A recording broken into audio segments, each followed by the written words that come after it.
Hello and welcome to watching NDTV. I'm Vedant Agarwal. Our lead story, well, in the big capital showdown, it's Swati Maliwal versus the Aadmi Party, with the Aadmi Party calling its own MP a BJP agent. This, as Swati Maliwal says, the Aadmi Party is under undue pressure from the Chief Minister's closest aide and personal assistant, Bibhav Kumar. Now, the latest, of course, has been that Bibhav Kumar has filed a counter complaint against Swati Maliwal, saying that, in fact, it was Swati Maliwal who abused Bibhav Kumar inside the Chief Minister's residence. In fact, Swati Maliwal earlier in the day also filed a rather damning FIR. In fact, that a complaint was filed earlier. That FIR is now in the public domain. And in the FIR, she says that she was attacked, slapped several times over, and she was kicked on as well on her chest, stomach and the pelvis. The Aadmi Party says that she is acting at the behest of the BJP. Take a look. Bharatiya Janata party ने एक साजिश रची, एक षड्यंत्र रचा और उस षड्यंत्र के तहत स्वाति मालीवाल जी को दिल्ली के मुख्यमंत्री अरविंद केजरीवाल जी के घर 13 मई को सुबह सुबह भेजा गया।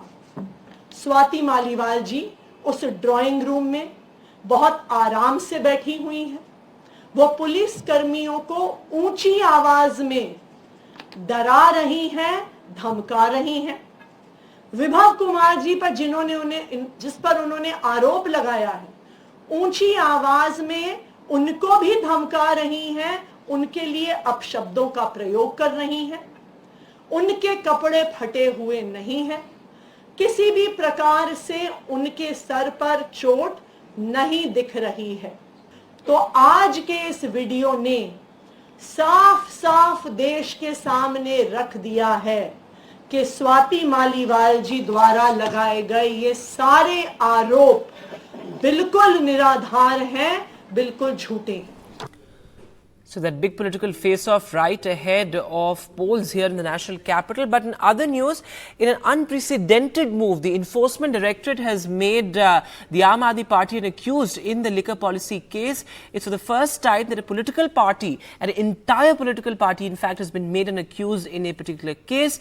In fact, it's a matter of no time now that the central agency could also attach properties linked to the Aadmi Party, including its national headquarters here in the national capital. Of course, the Enforcement Directorate in court had earlier said that it's treating the Aadmi Party as a corporate firm or a company. So an unprecedented development there in the liquor policy case. Moving now to our special focus at this hour. Well, an Air India flight, a Bengaluru-bound Air India flight, had to make an emergency landing after the aircraft caught fire. But several passengers inconvenienced as the flight landed at about 8:30, and several passengers were stuck at the Delhi airport. They say that there was no communication from the airline either. The Air India has also issued a statement now. Nukul Jashoria, in fact, joins us live in studio. So, Nukul, what has been the airline's response? What actually happened because of which the aircraft had to make an emergency landing? Well, Vedant, as you were mentioning, this was Air India flight which was travelling from Delhi to Bangalore and was forced to return to the Indira Gandhi airport. This evening, this happened after a suspected fire in the air conditioning unit, is what we are learning has happened in this particular case. The plane, identified as flight AI-0807, which departed from Delhi at around 5:30 p.m. in the evening, and it was carrying around 175 passengers. According to the reports, what we are giving to understand that a fire which arose roughly at 30 minutes into the flight after the flight taking off, and at the same time this prompted air control traffic at the same time to declare a full emergency at around 5:52, while the pilots, after it, responded swiftly and initiated a safe return to Delhi, which also prioritizing the safety of the onboard passengers, which also in the statement the Air India has mentioned. Now the aircraft, which what we are also learning is that it touched down successfully at the Delhi airport at around 6:40 p.m. is what we are understanding. Now there were firefighting crews as well, who were standing on standby and immediately extinguished the fire upon the landing, which took place around 6:40 at the Indira Gandhi airport. What we are also learning that Fortunately, there was no injuries which were reported in this particular incident, and the air crew, including the passengers, were also returned safely at the Indira Gandhi airport. In their official statement, the Air India had said that the flight had returned after an emergency and a fire warning which take place from its auxiliary power unit. What we are understanding, it was an AC unit in which the fire was ignited. At the same time, they have also said that the pilots took necessary protocols in this particular incident, and they made ensure that the flight landed safely in Delhi. But what we are also given to understand that after landing to Delhi airport, there were certain passengers who were facing a lot of difficulties. One of the passengers also spoke to us. He also mentioned, he was speaking to you, he mentioned that there were some certain ordeals which were faced by the passengers at the airport, but thankfully there was no injuries which was mentioned, and a big incident which couldn't take place because of the swiftly decision taken by the airline, but also raises certain questions, Vedant, here, that incidents like these there should be monitoring done by the airlines, and why in the first place it took place. It is answerable by the airlines in this particular matter. So many larger questions there. Nukul, thanks very much for joining us with that update. And the passengers have now boarded after a long haul at the airport. But I spoke to one of the passengers earlier. Listen into what he had to say. Go ahead and tell us what happened after you were deplaned. Was there any communication from the airline? How many hours has it actually been since you've been stranded at the airport? No, we are here since the flight was landed at 6:38, and we are here since then, and it's 10:44 now, and now we have boarded the plane. Okay, so you've boarded the plane. Yes. Now it's 10:44, and the boarding pass what we had given was at 8:30. At the departure was scheduled at 8:30 actually. Right. And I'm sure there would have been senior citizens, children with you as well among the passengers. There are a lot of senior citizens. There are 175 passengers. Many of them are senior citizens. There are kids here, and they did not have the proper reply. They did not, no, this is not expected from Air India. There were foreigners here in the flight who were traveling, who had come to the national capital, and they are flying back to Bangalore. They were on tour. They tell the scene that this is the first time they have experienced this. Made an important point there, sir, that while it was a necessary protocol to make that emergency landing, there was no communication from the airline. That perhaps is what caused inconvenience. Was there any communication, at least from the on-ground staff? No, there was a communication saying that there's an emergency landing and they're landing back in Delhi airport, and post which we were told that we were given a new boarding passes, new security. Again, we were on security check-in. Right. Boarding pass, which says the departure is at 8:30. Post which we did not have any communication from them. I'd been calling the customer care, I'd been on the gate waiting, and they did not have answers. I'd been on call with the Air India customer care for 15 minutes. The people, they tell us it's 30 minutes or 20 minutes or 15 minutes. That's the answer what they tell us. So this is, the top airline that we're talking about. So pretty concerning there. But moving now to some political news. Well, in Mumbai, it was rally versus rally as the India bloc held a massive show of strength in Mumbai. This as the Prime Minister also held a rally at the iconic Shivaji Park. Remember, Mumbai goes to polls on the 20th of May, on Monday. It's going to be a crucial phase this time for Maharashtra, a state that can throw up a surprise this time. 2014 में जब मोदी जी आए थे, उन्होंने एक rule बनाया था। उन्होंने rule बनाया था कि बीजेपी में जो भी नेता 75 साल का होगा उसको रिटायर कर दिया जाएगा। अगले साल 17 सितंबर को मोदी जी 75 साल के हो रहे हैं, तो मोदी जी रिटायर होंगे और अमित शाह को बनाएंगे प्रधानमंत्री। मैं आपको चेतावनी देना चाहता हूं कि अगर इस चुनाव में 4 जून को बीजेपी जीत गई, वैसे तो जीत नहीं रही है, अगर जीत गई तो मैं आपको बता रहा हूं कि सुप्रिया सुले भी जेल में होंगे, शरद पवार भी जेल में होंगे, उद्धव ठाकरे भी जेल में होंगे और आदित्य ठाकरे भी जेल में होंगे। बाबा साहब धर्म के आधार पर आरक्षण के खिलाफ थे। पूरी संविधान सभा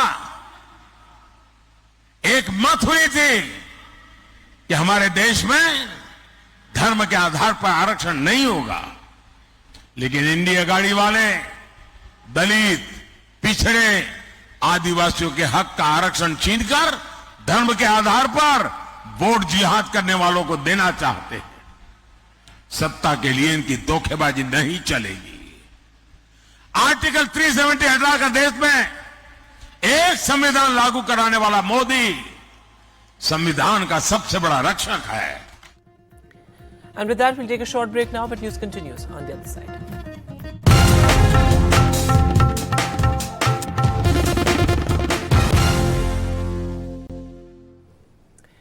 Welcome back. Let's get to the latest on the post-poll violence in Andhra Pradesh. Remember, the Election Commission has, of course, sent several central forces. In fact, action has also been taken against top officers.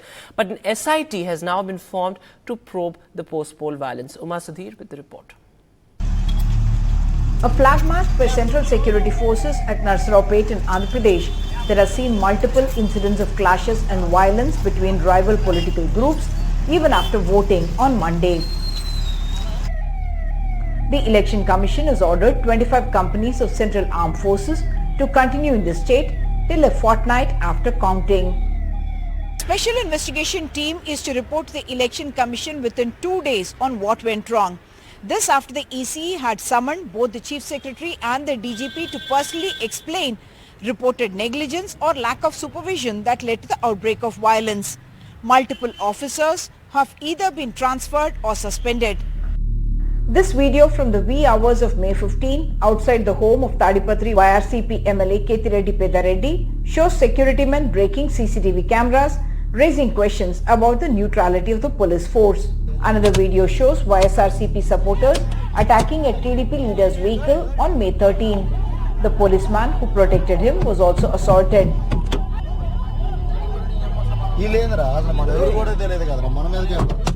As many as 29 petrol bombs, broken beer bottles, stones, weapons were found on 2 rooftops when the police conducted household searches in Palnadu on Thursday. Macharla, Guruzala and other areas have seen fiery street fights.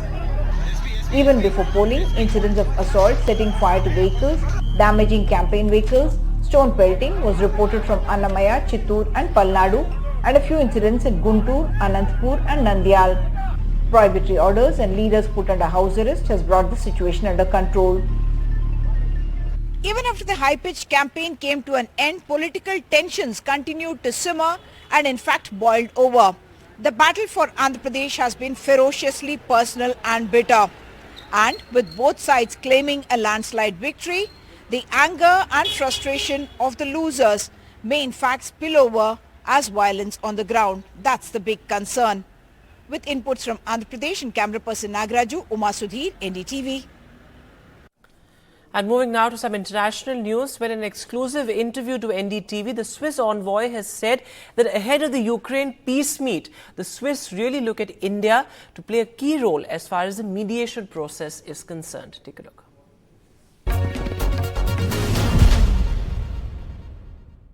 Swiss State Secretary Alexander Faisal is with us. He is here for talks with MEA regarding the invitation to peace summit in Ukraine and other bilateral issues, trade, etc. First of all, we would like to know, you had a conversation with MEA senior officials about the invitation. So how was it received?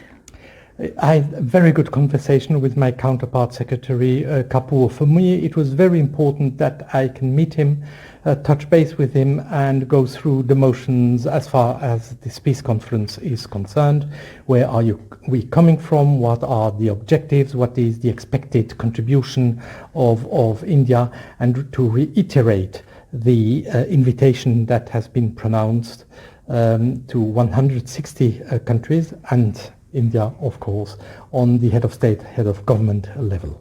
Well, you're coming here all the way from Switzerland and with a letter for the PM. It actually gives a message that you attach a huge significance with India attending this conference. We do indeed. It is very important that India is there and can contribute, and there is a double expectation, I should say. One is an expectation of the international community because India is a friend of everybody, is a friend of the world. India is a leader of the global south. India is in diplomatic terms a country that has huge clout and expertise.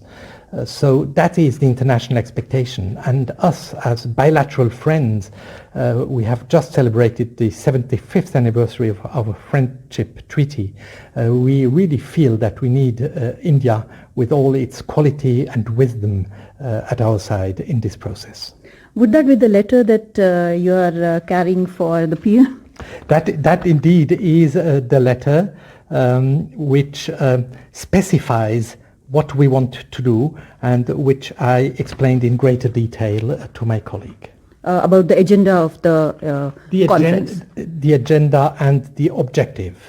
It is not to be expected that this conference will produce peace and that there will be a peace agreement signed or so. We have to think of it in terms of process. It is a long way towards a negotiated settlement. It is a long way to go towards peace. But what we need to do now is to produce a shared sense of purpose, a converging idea of what the framework of such a process would be and what the roadmap towards the participation of all the antagonists is. Well, have you received any kind of assurance that the PM would be attending this peace summit? We have received an expression of interest in the process and in the questions. India, of course, is a friend of peace and follows the work very closely and has been involved in the preparatory work, what we call the NSA process and conferences. But because of the elections, it was explained that India is not in a position to determine right now. So by when do you expect an answer? Have you been given any date or any nearby date regarding that? We would expect that after the elections there would be a more precise indication, and we then hope that India can really participate at the highest possible level. One last question. Russia is said to be not attending the summit. Do you see any success coming out of it, or is it one of the many summits? It is clear that when it is about peace and actually creating peace, then Russia will have to be there. But it's not at this conference. It will be at the next conference, hopefully. And what we need to do at this conference is to prepare for the next one and to imagine what needs to be done that both parties can come together. Well, we hope that peace prevails everywhere. Thank you so much for talking to us. Thank you for interest. Thank you, Raj. Thank you. And in related news, the Ukraine war is spiraling out of control with a renewed Russian offensive resulting in the capture of almost 100 square kilometers just north of Kharkiv, which is Ukraine's second largest city.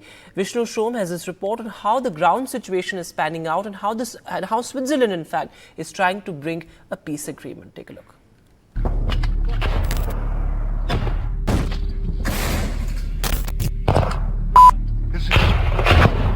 A handful of Ukrainian soldiers, perhaps the last line of defense, in the town of Vovchansk in North Ukraine.